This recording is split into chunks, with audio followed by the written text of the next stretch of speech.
오늘 본문에는 밤에 잠을 이루지 못했던 두 사람이 나옵니다. 한 사람은 하만인데 그는 모르드게를 죽이려는 생각 때문에 너무 들떠서, 그래서 어떻게 한 사람을 죽이려고 들뜨는지 모르겠는데 한 사람을 완벽히 죽이려고 하는 들뜬 생각 때문에 잠을 자지 못해서 아침이 오기를 기다렸고, 또 한 사람은 아하수에로인데 누군가에게 보상할 생각 때문에 아침이 오기를 기다렸습니다. 먼저 아하수에로 왕은 그날 밤에 잠이 안 왔습니다. 뭐 커피를 마셨든지 뭐 했는지 모르겠는데 어쨌든 잠이 안 와가지고 역대 궁중일기를 가져다가 신하들에게 읽게 했습니다. 근데 그때 신하가 읽은 내용은 왕을 암살하려고 하는 일을 모르드게가 미리 고발해가지고 왕의 암살을 막았다, 이런 내용이었습니다. 근데 사실 이게 에스더 2장에 이미 나왔던 내용인데 에스더 2장 21절에 이런 내용이 나옵니다. 모르드게가 대궐문에 앉았을 때 문을 지키던 왕의 내시 빅단과 데레스 두 사람이 원한을 품고 아하수에로 왕을 암살하려는 음모를 꾸민 것을 모르드게가 미리 알고 왕후 에스더에게 알리니 에스더가 모르드게의 이름으로 왕에게 아뢰은지라.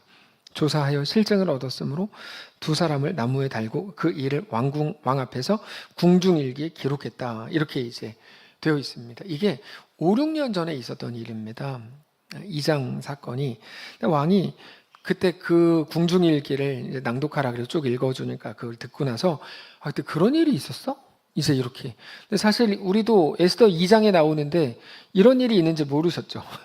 이게 이제 2장에서 우리가 이제 다 읽은 거예요. 똑같이 그런 일이 있었어? 그러면서 그러면 나를 도운 모르드게가 어떤 상을 받았는지 이제 왕이 궁금했습니다. 그래서 어떤 상을 받았지? 물었더니 모르드게가 아무런 보상을 못 받았다는 거예요.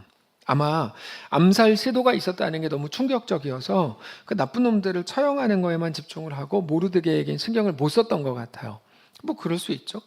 그래서 왕이 그때라도 5, 6년이 지났지만 이건 아니다, 지금이라도 모르드게를 불러서 좋은 상을 내려야겠다는 생각을 했습니다. 그때 마침 밖에서 무슨 소리가 들렸어요. 그 시간이 아직 새벽이었는데 하만이 왕을 만나려고 밖에서 기다리고 있었던 겁니다. 자기에게 절하지 않은 괘씸한 모르드게를 22m 장대 나무 위에 매달아 죽이겠다는 생각에 너무 들떠가지고 막 기분이 좋아가지고 도파민이 나와서 하만도 밤이 새도록 계속 가만히 있었고 아침이 되자마자 왕에게 찾아가서 이제 허락을 받고 빨리 죽이려고 했던 거죠. 근데 왕후 에스더도 마찬가지지만 하만도 왕이 부르기 전에 먼저 왕에게 가면 죽임을 당하는 게 왕의 법이었기 때문에 뜰에서 서성거리면서 왕을 기다리고 있었습니다. 신하들에게 왕 언제 오시냐 뭐 이런 대화했겠죠. 근데 하만이 모두가 잠을 자고 있는 시간에 잠을 안 자고 왕을 찾아간 이유는 모르드게를 빨리 죽이고 싶었기 때문입니다. 결국에 오늘 본문에 아하수에로 왕과 하만 둘 다 잠을 설치고 있지만 오늘 본문은 그들의 이야기가 아니고 아하수에로가 보상을 하려고 했던 사람도 모르드게고 하만이 죽이려고 했던 사람도 모르드게죠. 그러니까 오늘 본문의 주인공은 모르드게입니다. 모르드게의 어떠함이 아니라 물론 그를 주목하시는 하나님의 이야기이죠. 우리와 같습니다. 우리는 우리의 인생이 아니라 아하수에로의 이야기, 하만의 이야기를 살아간다고 생각할 때가 많습니다. 우리는 주인공이 아니고 다 다른 사람들이 주인공인데 곁가지로 살아간다고 생각할 때가 많아요. 근데 사실 우리의 이야기고 우리 인생이라는 걸 꼭 기억해야 합니다. 우리 인생의 주인공은 트럼프도 아니고 시진핑도 뭐 당연히 아닙니다. 삼성도 아니고 이란도 아닙니다. 아하수에로가 아니고 하만이 아닙니다. 우리 하나님이 보시는 TV의 주인공은 하나님의 백성인 우리들입니다. 우리가 그 주인공이에요. 그거를 기억하고 오늘 본문을 보고 우리 삶을 들여다보면 상당히 많은 것들이 다르게 보이기 시작합니다. 어쨌든 왕은 모르드게에게 어떻게 해줘야 되냐를 고민하던 차에 2인자였던 믿을 만한 하만이 와서 때마침 자기에게 조언해 줄 사람 만난 거죠. 하만에게 물어봤어요. 왕이 내가 높여주고 존귀하고 해주고 싶은 사람이 있는데 어떻게 하는 게 좋겠냐? 당연히 하만은 자기라고 생각했죠. 하만은 자기라고 생각했어요. 6절을 보면 하만이 들어오거늘 왕이 묻되 왕이 존귀하게 하기를 원하는 사람에게 어떻게 하여야 하겠느냐? 하만이 심중에 이르되 왕이 존귀하게 하기를 원하는 자가 나 외에 누구리요? 그러니까 하만은 어떻게 해서 이런 생각을 했는지 모르겠는데 그 생각을 할 때 항상 하고 있었어요. 자기가 받고 싶은 대우를 말합니다. 왕이 입으시는 왕복을 입히고 왕이 타시는 말을 태우고 왕이 쓰는 왕관을 그 사람에게 똑같이 입히고, 그러니까 왕처럼 만들어가지고 왕이 존귀하게 하기를 원하는 사람에게는 이같이 할 거라 이렇게 이제 외치게 하고 성중에 돌아다니게 하면 그럼 좋겠습니다. 최고의 영광 아니겠습니까? 이렇게 말합니다. 8절에 왕께서 입으시는 왕복과 왕께서 타시는 말과 머리에 쓰시는 왕관을 가져다가 그 왕복과 말을 왕의 신하 중 가장 존귀한 자의 손에 맡겨서 왕이 존귀하게 하시기를 원하는 사람에게 옷을 입히고 말을 태워서 성중 거리로 다니며 그 앞에서 반포하여 이르기를 왕이 존귀하게 하기를 원하시는 사람에게는 이같이 할 것이라 하게 하소서. 그랬더니 아하수에로 왕이 들어보니까 좋은 것 같아요. 그러면 뭐 영광스러워질 것 같아요. 그러니까 그게 좋겠다. 그러면 하만 네가 당장 가서 모르드게에게 그렇게 해라. 이렇게 해서 말합니다. 네가 그래도 믿을 만한 사람이니까 너라면 내 뜻을 모르드게에게 행할 수 있겠지. 그래서 10절 이하를 보면 모르드게를 죽이는데 앞장서고 있었던 하만이 반대로 모르드게를 높이는 행사의 행사위원장이 돼가지고 모르드게를 죽이기는커녕 자기가 직접 나서서 모르드게에게 왕의 옷을 입히고 왕관을 씌우고 왕의 말에 태워서 모르드게를 완전히 영광스럽게 하고 존귀하게 하는 신하의 역할을 감당하게 된 상황이 이제 됐다. 이게 오늘 본문입니다.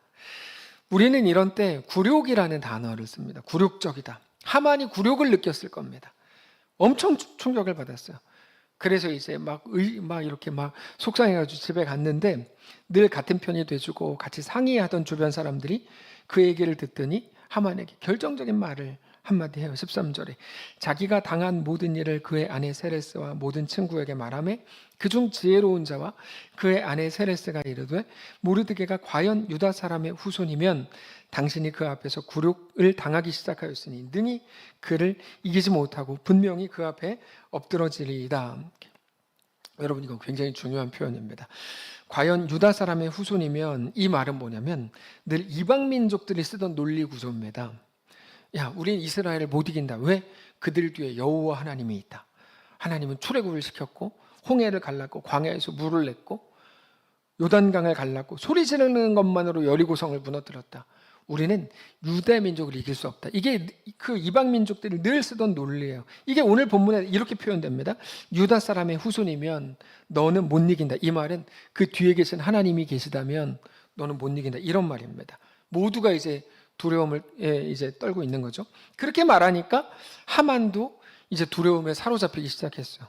늘 그렇게 엄청나게 충격적이고 놀라고 멍한 상태에서 에스더가 잔치에 두 번째 초대했다고 사람을 보냈습니다. 지난주 본문이었죠. 에스더가 한 번 초대하고 두 번째 또 초대했죠. 네, 그래서 하만을 데리고 갑니다. 이제 막 정신도 못 차리고 있는데 일단 잔치에 끌려간 겁니다. 자, 우리가 여기서 생각해야 되는 게 방금 전까지 그렇게 잘 나가던 하만이 어떻게 이렇게 갑자기 나락으로 간 건가? 아니, 하만이 그렇게 잘 나가던 게 맞습니까? 사실 하만이 오랫동안 잘 나간 게 아니고 하나님이 가만히 계셨을 뿐입니다. 그러다가 이제 한번 후 보시니까 하만이 정신을 못 차리게 된 거죠. 그러면 하만은 왜 하루아침에 이렇게 됐는가? 여러분, 하만은 굉장히 술수가 뛰어나고 감각이 있는 사람입니다.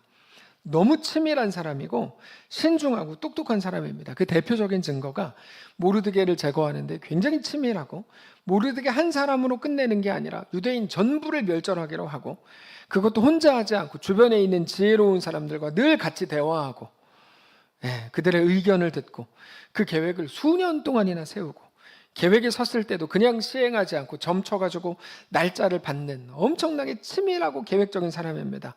그러니까 이 큰 제국의 2인자까지 됐죠. 근데 그랬던 하만이 갑자기 왜 이렇게 된 건가? 그거는 자기 자신에 대한 신뢰 때문입니다. 여러분, 이게 무서운데 자기 신뢰가 커지면 욕심이 함께 자랍니다. 사실 5장까지만 해도 좋았는데요. 5장이 하루 전 일입니다. 바로 어제의 일입니다. 우리나라에서 왕후의 초대를 받은 사람은 왕과 나 둘뿐이다. 이런 얼마나 자랑을 했어요? 근데 하만은 거기서 멈추지 않고 욕심을 부렸어요. 그 다음날 새벽에 모르드게를 죽여야겠다면서 왕을 찾아갑니다. 아마 그날 새벽에 왕만 안 찾아갔어도 오늘 같은 일은 없었을지도 몰라요. 그리고 왕이 마침 한 사람을 존귀하게 높이고 싶은데 그 방안을 말해달라고 할 때 그때도 그냥 지금 자기가 누리고 있는 영광에 대해서 만족하면 되는 건데 여기에서 욕심을 또 부려요. 왕과 똑같은 모습으로 대해 주십시오. 너무 과한 거 아닙니까? 그는 왜 왕이 타는 말을 타고 싶었고, 왕이 쓰는 왕관을 왜 쓰고 싶었고, 왕이 입는 옷을 왜 입고 싶었을까요? 자기는 이미 충분히 높아요. 공식적인 2인자입니다. 거기다가 자기 계획대로 모르드게만 죽이면 모두가 이제 자기에게 굴복하는 상황인데 왜 이렇게 더 높아지려고 하는 거죠? 이거는 하만이 수를 잘못 쓴 게 아닙니다. 그 중심에 있는, 그를 이끌어가고 있는 그 정신, 그 마음에 대해서 말씀을 드리는 건데 그게 욕심이었다 이겁니다. 하만은 욕심에 이끌려서 지금 가고 있는 거예요. 근데 하만 한 사람만의 문제는 아닙니다. 어쩌면 우리 속에도 똑같은 마음이 있을지도 몰라요. 사람은 원래 그렇습니다. 욕심이 끝이 없습니다. 그 욕심이 자기를 망가뜨리는 줄도 모르고 끝도 없이 욕심을 냅니다.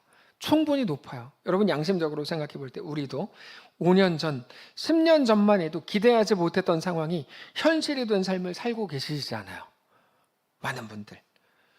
우리 5년 전, 10년 전에 뭐라고 기도했습니까? 이 위기만 넘기게 해주시면 내가 진짜 예수 믿는 사람으로 잘 살아보겠습니다. 그러지 않았습니까? 근데 다 까먹었어요. 교만하게 있잖아요. 부족하다고 말하고 있어요. 하나님께 오히려. 너무 이상하지 않아요? 너무 이상해요. 하만도 그 시대에 난 사람이었습니다. 충분히 높은 사람이었고 왕에게 인정받았고 그것도 다른 귀족들보다 더 높은 위치에 있었습니다. 근데 하만은 거기 만족하지 못하고 오늘 본문을 보니까 어때요? 왕이 되고 싶은 것 같아요. 왕의 옷을 입고 왕의 말을 타고 왕관을 쓰고 그렇게 더 유명해지고 싶고 더 높임받고 싶고 모르드게를 죽이고 싶고 더 잔인하게 죽이고 싶고 완전히 망하게 하고 싶어서 그 욕심 때문에 결국 하만 자신이 모든 걸 잃었습니다. 그게 오늘 본문이에요. 성경은 욕심이 얼마나 위험한 건지에 대해서 이렇게 말합니다. 욕심이 잉태한 즉 죄를 낳고 죄가 장성한 즉 사망을 낳는다. 그 말은 야 적당히 해라 이런 게 아니고 욕심은 죄다 이 말입니다. 욕심은 죄다. 그리고 그 죄 때문에 죽고 망하게 될 거다. 그러니까 간단한 문제가 아니라는 거죠. 하만을 보면서 야 자족이라는 게 얼마나 소중한 것인가를 다시 깨닫게 됩니다. 자족하지 않는 자의 생각은 늘 교만으로 가고 그 교만은 혹은 분노로 가고 그 생각들은 그 사람 속에서 왜곡된 생각을 만들어냅니다. 특별히 그게 자기 속에 있는 어떤 억울함이나 상처나 분노랑 합쳐지면 그 사람을 완전히 망가뜨리는 방식으로 작동하게 됩니다. 그가 어떤 결정을 했냐가 중요한 게 아니에요. 그가 어떤 마음이 이끌리고 있냐가 중요한 거예요. 그러면 자기 인생을 사는데 완전히 실패하게 되죠. 누군가를 죽이려고 그러면 자기가 죽는 걸 알아야 됩니다. 내가 누구를 암살하려고 그러면 누가 나를 암살한다 이런 말이 아니고 내가 누구를 죽이려고 하는 그 미운 마음 자체가 내 스스로를 죽이고 있는 중이라는 걸 알아야 됩니다. 왜냐하면 다른 사람을 무너뜨리고 비난하고 죽이는 건 하나님의 창조 원리가 아니기 때문입니다. 너 살라고 만드신 인생을 남 죽이는데 남을 잡고 혹은 뭐 좋게 하는 명목으로 남을 바꾸는 데 쓰는 거 여러분 그거 진짜 잘못하는 겁니다. 남을 욕하고 비난하고 자기 인생이 아니라 다른 사람에 대한 인생을 살면 그거 정말 가장 비참한 인생이 되는 겁니다. 제가 정말 존경했던 한 목사님이 이상하게 다른 교회에 가더니 그 교회의 어떤 부조리 하여튼 뭐 그런 걸 발견하고 나서 지금 평생을 그 부조리 바꾸겠다고 그러고 살고 있어요. 그분이 가장 비참한 인생이 됐어요. 그분 지금 잘 나가요. 근데 너무 불쌍한 인생이 된 거죠. 자기 인생 살라고 하나님이 시간 주시고 다 주셨더니 왜 다른 사람을 죽이는 인생을 사냐고요. 여러분 이거 정의롭지 말라는 말이 아니에요. 하나님이 우리에게 주신 시간과 인생을 자기 인생 살라고 하는 거예요. 이것과 똑같은 게 인정받으려고 애쓰는 거예요. 똑같은 겁니다. 왜 다른 사람의 평가를 들으려고 막 그렇게 애쓰며 삽니까? 이거 정말 잘못하는 거죠. 거기에는 자유함이 없습니다. 자유가 없는 곳에 평안이 없습니다. 다른 사람의 말과 평가에 끌려다니는 거죠. 그러다가 인정을 못 받기라도 하면 못 견딥니다. 기분이 나쁘고 막 서운하고 속상하고 막 억울하고 그러다가 불평이 되고 왜 나를 우습게 알지? 왜 나를 이렇게 대우하지? 내가 얼마나 더 베풀고 더 잘해줄 수 있는데 왜 겨우 나한테 이렇게 하지? 이런 인생이 됩니다. 이거는 이 자체로 안 좋은 인생인 거예요. 이런 경우 초신자는 내가 이 교회에 왔는데 왜 나한테 관심이 없지? 이렇게 생각하고 기존 신자는 내가 이 교회를 몇 년 다녔는데 나한테 왜 이거밖에 대우해 주지 않지? 이런 생각을 합니다. 둘 다 똑같은 거죠.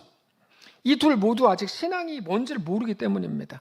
신앙은 그렇게 하는 게 아닙니다. 신앙은 내가 더 인정받는 게 아니고 내가 그저 하나님 앞에 엎드리는 겁니다. 하나님의 백성이 되는 거죠.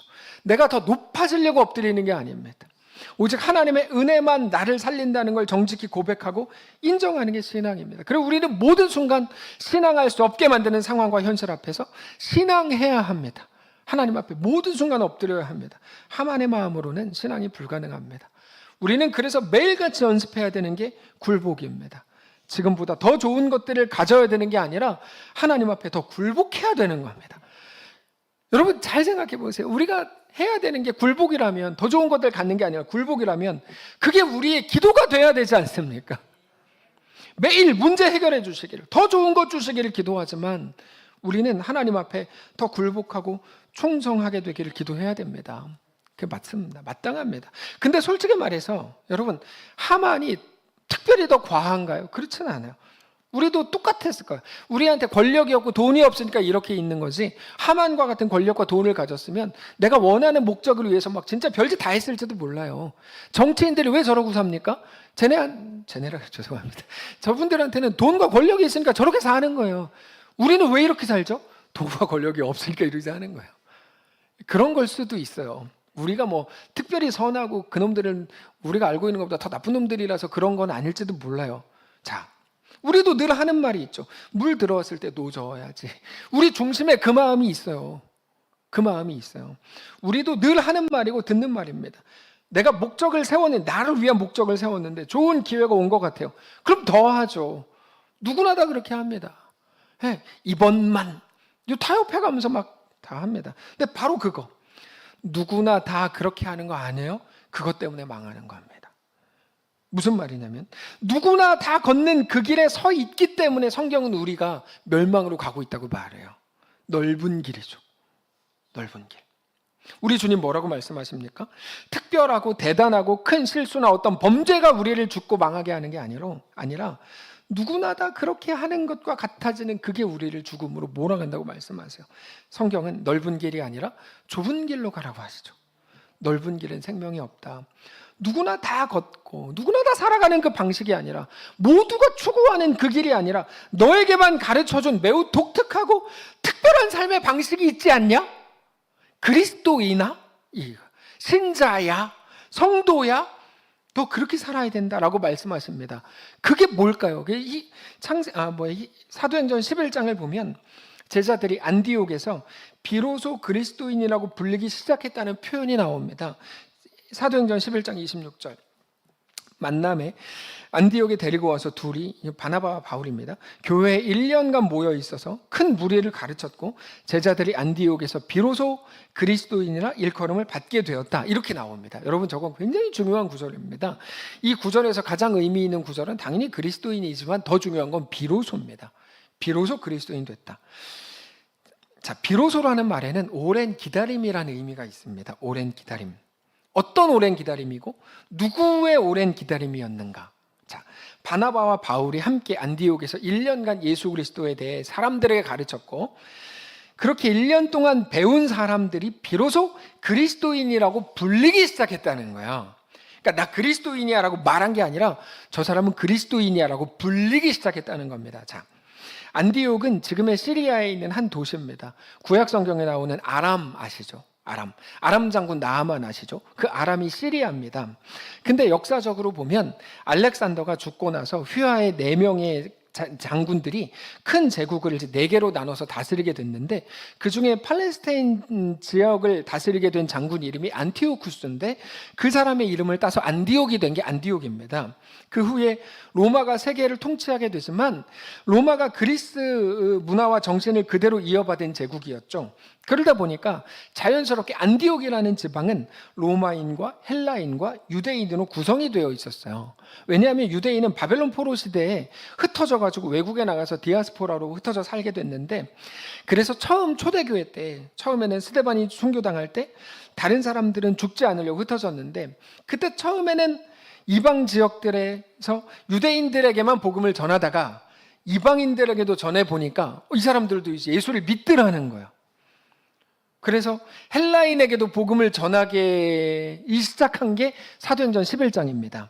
그렇게 복음을 전했을 때 수많은 사람들이 예수를 믿고 하나님의 백성이 되기로 합니다. 개종을 한 거죠. 그래서 예루살렘 교회가 그 얘기를 듣고 바나바를 안디옥에 보냅니다. 처음에 이제 뿔뿔이 안 죽으려고 흩어졌던 사람들이 복음을 전했는데 그들이 복음을 받아들이더라. 그 얘기를 예루살렘 교회가 듣고 바나바는 성경 교사입니다. 성경 교사를 보냈어요. 그런데 바나바가 나 혼자 하는 것보다 다소에 있는 사울이라는 사람, 그게 바울입니다. 여러분, 사울이 예수 믿어서 바울 된 게 아닙니다. 이거는 모르는 사람들이 하는 말이고 지역에 따라 다른 명칭입니다. 예를 들면 제가 한국에서 요한인데 전 미국 가면 존이거든요. 제 미국 이름이 존이에요. 그런 것처럼 이제 그 지역의 다른 발음 표기 때문에 사울 바울이 된 거지 뭐 하나님이 새로운 이름을 주셨다는 말도 안 되는 소리입니다. 아무튼 바울, 다소에 칩거하고 있었던 바울을 데리고 와가지고 바울과 바나바가 둘이서 1년 동안 안디옥에서 사람들을 가르쳤더니 비로소 그들이 그리스도인이라고 불렸다. 무슨 말이냐면 그들의 삶의 방식이 달라지더라. 그래서 그리스도인이라고 부르게 됐다, 이 말입니다. 근데 그리스도인이라고 그들을 불렀다는 건 그들이 얼마나 독특한 사람들이었는지를 말해주는 굉장히 중요한 말입니다.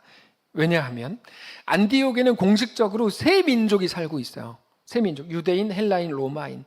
그들은 세상에 세 민족밖에 없다고 생각했어요. 유대인은 워낙에 로마 사회에 흩어져 가지고 살면서 그들의 민족성과 종교를 인정받아가지고 정치적으로나 종교적으로 큰 문제 없이 잘 살고 있었어요.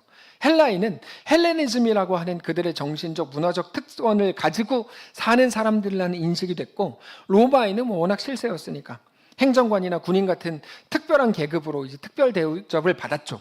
다시 말해서 안디옥에 있었던 세 가지 민족, 유대인과 헬라인과 로마인들 모두가 나름대로 조화를 이루면서 평화롭고 안정적으로 살고 있었어요. 근데 그렇게 세상에는 로마인과 유대인과 헬라인밖에 없었는데 그런 줄 알았는데 갑자기 그리스도인이라는 새로운 종족이 탄생했다고 생각한 거예요, 사람들이. 로마인은 이렇게 살던데, 유대인은 이렇게 살던데, 헬라인은 이렇게 살던데 갑자기 그렇게 살지 않는 누군가가 나온 거예요. 그게 이제 그리스도인이라고 그래서 부르기 시작한 거예요. 야, 저 사람들 누구야? 저 사람들은 예수 그리스도를 믿는데 그리스도인이래. 그래서 만들어진 말입니다, 그게. 그리스도인은 그런 겁니다. 그냥 예수 믿는 사람, 기독교인처럼 특정 종교를 체크하는 사람이 아니고 전혀 새로운 사고와 완전히 새로운 가치관과 새로운 정신세계를 가진 특정한 민족, 그래서 다른 인종처럼 보이는 사람들이었다. 이게 그리스도인입니다. 결국에 그 독특성, 매우 특별한 무언가가 그리스도인의 특징이었다는 거예요. 우리가 예수를 믿으면서 우리 가게를 하는데 옆에 가게 사장님과 내가 하나도 구분이 안 된다. 똑같은 말을 한다. 구분이 된다면 그저 주일에 교회 가는 것밖에 없다. 이거는 문제가 있는 겁니다. 우리는 전혀 다른 기준과 다른 목적과 굉장히 다른 독특한 정체성을 가진 자들이어야 합니다. 그런데 그거를 하나님이 오랫동안 기다리셨다는 거예요. 기대하고 계셨고, 그래서 비로소가 나오는 겁니다. 드디어 이런 말이에요. 그렇게 하는 거지. 예수는 그렇게 믿는 거지. 그런 다름이 있어야지 예수 믿는 거지. 마땅히 내가 그렇게 되기를 너무 기다렸어. 이렇게 말씀하시는 겁니다. 예수 믿는 건 월, 화, 수, 목, 금, 토, 일 중에 하루, 일요일에 교회에 나와서 앉아 있는 게 아닙니다. 더 신실하면 뭐 수요일에도 나오고, 더 신실하면 아침 경건에 하고. 근데 그게 전부가 아닙니다. 예수 믿는 건 세상과는 완전히 다른 정체성을 갖는다는 의미입니다. 네. 세상이 말하는 뻔한 말들이 있어요. 뭡니까? 돈에 관한 말들, 혹은 나이, 몇 살에 뭐가 되고 뭐 결혼 어떻게 하는 거, 애가 몇 살에 태어나야지, 직업은 어때야지, 애기 태어나면 유치원은 어때야지, 뻔한 말들이 있어요. 누구나 다 그렇게 한다 그러고 너도 그렇게 하라고 하는 말들. 근데 그게 생명이 아닌 것을 알아야 돼요.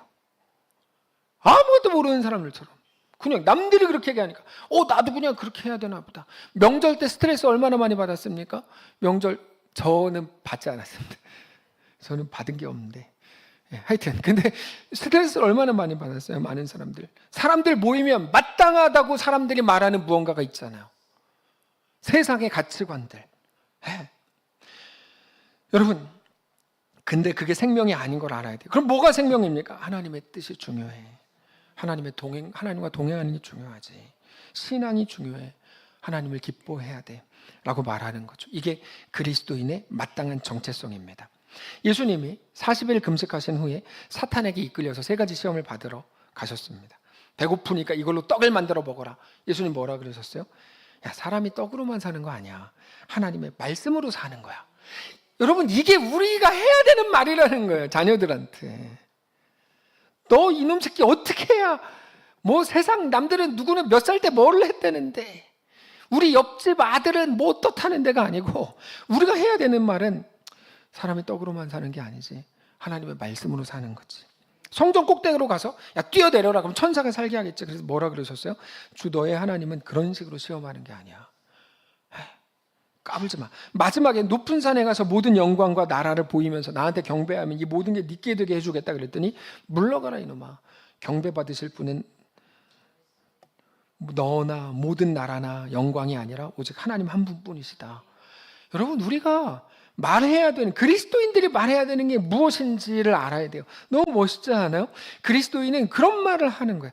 남들 다 하는 말을 굳이 자기 입에 옮겨가지고 세상이랑 똑같은 기준으로 똑같이 걱정하고 똑같이 두려워하고 그러는 게 아니죠. 이게 뭐가 달라요? 이게 다 똑같지. 그거는 아니죠. 그리스도인은 우리는 하나님이 누구신지 아는 그 믿음으로 말하고 그 믿음으로 걷고 믿음으로 선택해가는 사람들입니다. 여러분, 그게 우리의 다름이에요. 그게 우리 정체성이고 하나님이 우리가 그렇게 하기를 계속해서 오래 기다리셨다는 겁니다. 그래도 일하고 먹고 살려면 돈 필요하죠. 누가 몰라요? 그거 저도 알아요. 그거. 근데 세상이 하는 말, 아니 사탄이 예수님께 했던 말을 굳이 그리스도인이 왜 하고 있냐고. 그거를 떡을 만들어 먹어라. 사람은 떡으로만 사는 게 아니다. 하나님 말씀으로 산다. 이거를 자식들한테 왜 말하지 않으시냐는 말이에요. 네? 그거 누가 몰라서 말 안 합니까? 우리 믿음은 전혀 다른 곳에 있으니까 우리 믿음으로 말하는 거죠. 우리는 세상과 다른 말을 하고 다른 가치관을 가진 사람들로 부르심을 받았습니다. 그리고 그 핵심이 바로 하나님께 대한 굴복, 엎드림, 충성입니다. 그래서 오늘 본문을 보면 하만이 욕심부리다 이렇게 됐다가 아닙니다. 그 오늘 본문을 너무 제한적으로 보는 겁니다. 누구나 다 하는 그 방식, 자기가 살기 위해서 욕심을 부린 것뿐입니다. 누구나 다 그렇게 합니다. 쟁여놓고 더 안정적으로 살려고 구축해가는 겁니다. 둘째 아들 이야기를 잘 알고 계실 거예요. 마치 그 아이가 페루나인 것처럼 그의 형은 그렇게 몰아세우지만 사실 그 둘째 아이는 페루나가 아니고 우리의 이야기입니다. 우리랑 뭐가 같죠?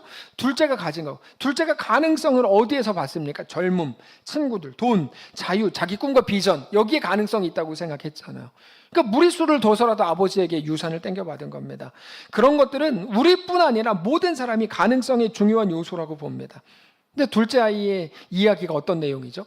최고의 가능성을 가지고 최고의 조건들을 가지고도 최악의 조건을 만들더라. 엄청나게 좋은 것들 다 가졌는데 우리도 매일 그거 기도하잖아요. 뭐 승진하게 해주세요. 좋은 곳 취업하게, 좋은 곳 대학에 가게 해주세요. 돈을 갖게 해주세요. 다 좋은 조건들을 우리가 늘 구하고 있는데 그걸로 뭐 만들어낼 생각이냐고요. 그걸로 만들어지는 게 망함과 죽음밖에 없다고 말해주는 겁니다. 둘째 아이의 이야기가, 그 아이는 그렇게 망했습니다. 죽기 직전의 상황이 됐어요. 세상이 가장 혐오하는 최악의 조건을 갖게 됐어요. 돼지 주엽 열매조차 주는 이가 없어서 굶어 죽게 됐어요. 근데 모든 최고의 가능성으로도 만들지 못했던 평안과 안정과 진정한 자유함과 이런 것들은 하나님께서 최악의 조건 속에서 만들어내시더라. 이게 둘째 아들의 이야기예요. 둘째 아들의 이야기는 그래서 돌아온 탕자 이야기가 아니에요.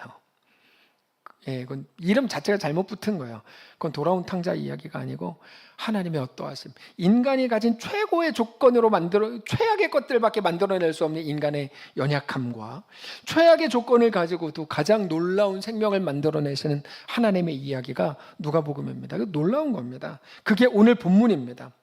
하만은 최고의 조건들을 가진 속에서 오늘 최악의 조건, 최악의 것들을 가지고 가더라. 오늘 본문은 그리스도인이 누구인지에 대해서 우리에게 생각하게 하는 본문입니다. 그리스도인 됨이란 무엇일까요?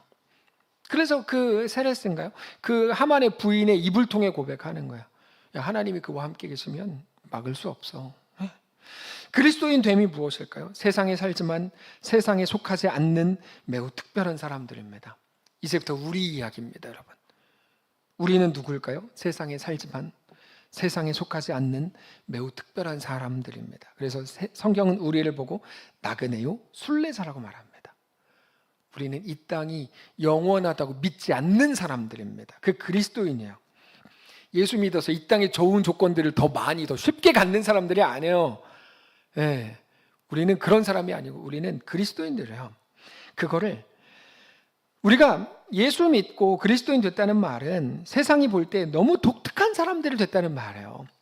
저 사람은 왜 자꾸 저렇게 말해? 이 말을 들으셔야 돼요. 그거를 보고 하나님 나라라고 불러요. 그래서 우리가 하나님의 백성인 겁니다. 이제 세상이 당연하다고 가르치는 세상의 가치관과 그 방식과 그 목적과 그 방법으로 살기를 거부하고 오직 하나님 나라에 합당한 자로 살겠다고 결정하시기 바랍니다. 어떻게 다를까요? 하나님을 믿는 믿음으로 말하고 믿는 믿음으로 결정하고 그렇게 살아가는 거죠. 물론 부족할 수 있죠. 우리가 어떻게 완벽합니까? 당연히 부족할 수 있죠. 그러나 우리의 마음의 중심에는 그것이 있어야죠. 우리의 중심에 하나님을 믿는 믿음이 자리하기 시작하는 겁니다. 하나님이 보여주시는 대로 가보기로 하는 거예요. 이번에 지난 전도 여행 때 태국의 보육원들에 갔습니다. 하나님이 우리에게 보여주시는 거라고 생각했어요. 그래서 급하게 태국에 가가지고 교사들과 좀 진지하게 얘기를 했어요. 이제부터 하나님이 우리에게 보여주시는 것대로 가보자. 한국어 교육뿐 아니라 예배 사역을 시작해보자. 그래서 이제 그것들을 준비하기로 했어요. 하나님이 우리는 그 일이 어떻게 될지 당연히 모르죠. 우리가 어떻게 알아요? 미래에 가본 적이 없는데. 다만 하나님이 보여주시는 대로, 들려주시는 대로 가보기로 하는 거죠. 우리가 주인이 되지 않기로 하는 거고 오직 주님을 따르기로 하는 겁니다. 그리스도인. 생명이 생명을 낳는 프로젝트 똑같습니다. 내가 할 수 있는지 없는지가 아닙니다. 자꾸 이상한 사람들 중심으로 내가 할 수 있냐 없냐를 중요하게 여겨요. 뭐 전도여행 합시다. 내가 할 수 있냐 없냐. 뭐 합시다. 할 수 있냐 없냐. 아니 할 수 있냐 없냐가 뭐가 중요해요. 그게 중요한 게 아닙니다. 하나님이 나에게 무엇을 말씀하시는가. 무엇을 보여주시는가. 어떻게 이끄시는가. 그대로 따라가는 거죠. 그게 성도지. 뭐 자꾸 할 수 있냐 없냐를 자꾸 따져. 내 가능성과 내 힘이 아니라 하나님의 이끄심을 따르는 게 우리의 기준이 되게 하기로 하는 겁니다. 그렇게 한다고 해도 우리에게는 전혀 손해가 아닙니다. 세상이 말하는 방식, 세상의 가능성을 포기한다고 해서 세상이 말하는 대로 우리 인생이 죽고 망하게 될까요? 그렇지 않을 거라고 저는 믿습니다. 우리 하나님이 정말 살아계시는 것을 믿기 때문입니다. 야, 그가 유다 사람이면 당해낼 재간이 없어. 너는 이제 끝났어. 그 뒤에 하나님이 계셔. 여러분, 그건 이방인들, 하나님 믿지 않는 사람들의 입을 통해 나오는 말들이에요. 그리스도인이 그 말을 당연히 해야죠. 네. 우리는 하나님을 선택하고 하나님 앞에 엎드린 결과 가장 소중한 것들을 결국 가지게 될 거고, 만약 우리가 이 땅을 떠나서 죽는다고 해도 영원한 천국에서 하나님이 기다리고 계시고 하나님이 우리를 안아주실 겁니다. 그 천국 소망이 우리로 하여금 오늘을 살게 하는 힘이 되는 겁니다. 말씀을 정리하겠습니다. 그래서 하나님은 우리에게 모든 사람들이 다니는 넓은 길에서 이제 나오라고 말씀하시는 겁니다. 그게 복음입니다. 모든 사람들이 다 걷는 그 길에서 나와라. 왜요? 거긴 생명이 없다. 오직 하나님께만, 하나님의 백성이 되는 것에만, 하나님의 백성으로 살아가는 것에만, 비로소 그리스도인으로 사는 것에만 진정한 생명과 가치와 의미가 있기 때문이다. 그러니까 교회 나오라고 하지 마시고 복음을 전하십시오. 예수가 누군지 말을 하십시오. 교회에 데리고 나와서 목사님이 하는 설교를 들어봐. 뭐 너무 치사하다고까지 하면 좀 그런데 하여튼 내가 내 입으로 말을 해, 복음을 전해. 그게 그리스도인들에게 주어진 전도자의 사명입니다. 그래서 한국교회 이상한 전도법이 빌립전도. 그거 되게 웃기는 거예요. 제가 대놓고 이렇게 공식적으로 얘기해서 좀 그런데 되게 웃기는 거예요. 자기가 복음을 전하라고 했더니 뭐 교회 영업 홍보를 하고 있어. 왜 그러냐고 도대체 교회들이. 복음을 전하라고. 하나님이 누구신지, 내가 예수를 믿어봤더니 내 속에 어떤 변화가 생겼는지, 내 안에 어떤 꿈이 생겼고 어떤 뜨거움이 시작됐는지 말을 하라 그랬더니 뭐 우리 교회로 빌립이 한 말 하나 그냥 교묘하게 갖고 와서 와 보라 그 한마디 했다는 거 갖고 와서. 그러면 안 됩니다. 한국교회가 이렇게 하면 안 됩니다. 복음을 전해야죠. 예수 그리스도가 누군지 내 속에 있는 뜨거움을 이야기해야죠. 솔직하게. 그래서 내가 죽음을 피해서 도망갈 수 있지만 그곳에서 복음을 전하는 거죠. 그래서 엑소더스 하게 하시는 거예요. 엑소더스가 뭐라고 말씀드렸습니까? 에크호도스라고 말씀드렸죠. 에크는 뭐뭐 밖으로, 호도스는 모든 사람들 다니는 길, 모든 사람들을 다니던 마땅한 길에서 나와서 하나님 앞에 엎드리고 하나님의 백성이 되어 하나님과 함께 걷는 것, 그게 그리스도인의 매우 독특한 삶의 방식입니다. 하나님이 우리에게 오늘 요구하시는 것이 그것입니다. 모든 사람들을 다니는 길에서 나와서 그들의 삶의 방식과 가치관, 세상이 뭐 예를 들면 맘카페, 거기서 하는 말들이 있잖아요. 그 다음 뭐 남자들만 모인 커뮤니티, 거기서 그들이 하는 말이 있다고요. 그 세대가 하는 말이 있다고. 뭐 어른 세대, 젊은 세대, 그들이 하는 말에서 나와서 그들의 삶의 방식과 가치관과 목표, 누구나 하는 그 말들, 그들이 믿는 가능성, 이제 거기서 나와서 우리 하나님만이 우리의 왕이신 것을 고백하실 수 있기를 바랍니다. 그렇게 삶을 살게 되시길 바랍니다. 이미 세상에 너무 깊숙이 들어와서 어려우실 겁니다.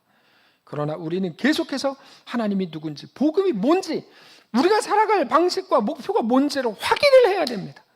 그렇게 복음이 우리의 삶이 되고 우리의 삶이 하나님께 드려지고 그렇게 우리 주님과 동행하게 되는 모든 신자들 되시기를 주님 이름으로 축복합니다. 기도하겠습니다. 하나님, 세상에 없던 사람, 당연하죠. 하나님의 백성이니까 이 땅을 나그네요 순례자로 잠깐 왔다 가는 거니까. 근데 그거 잊었습니다. 이 땅에서 가지는 것들이 좀 많아지고 막 명함이 늘어나고 사람들이 막 칭찬해주고 대단하다고 해주니까 내가 누군지 잊어버렸던 우리를 불쌍히 여기시고 내가 이제 하나님의 백성이요, 주의 자녀요, 하나님의 사람인 것, 그리스도인 것을 기억하고 이 땅을 주의 사람들로 하나님의 백성으로 살아가는 우리 모두가 되게 하여 주시옵소서. 원하기는 우리의 자녀들이 그렇게 세워지기를 원하고 우리 가족이 그리고 또 살아가는 이 교회에 소속된 모든 지체들이 그렇게 세워지기를 원합니다. 온전한 그리스도인들로 세워지며 주님을 바라보고 주 앞에 굴복하고 엎드리는 우리 모든 주의 백성들 될 수 있도록 인도하시옵소서. 우리 주인 되신 살아계신 우리 주 예수님의 이름으로 기도합니다. 아멘. 이제는 우리 구주 예수 그리스도의 은혜와 하나님 아버지의 다함없는 사랑과 성령의 교통인도 역사 위로 함께 하심의 은사가 이 시간 주를 바라보며 예수 안에 허락된 그 길을 믿음으로 담대히 걷기를 소원한 사랑하는 모든 성도들 머리 위에와 그들의 자녀들, 그들의 가정, 그들의 생업, 직장 위에 사랑하는 이 교회 위에 이제로부터 영원까지 함께 계실지어다. 아멘.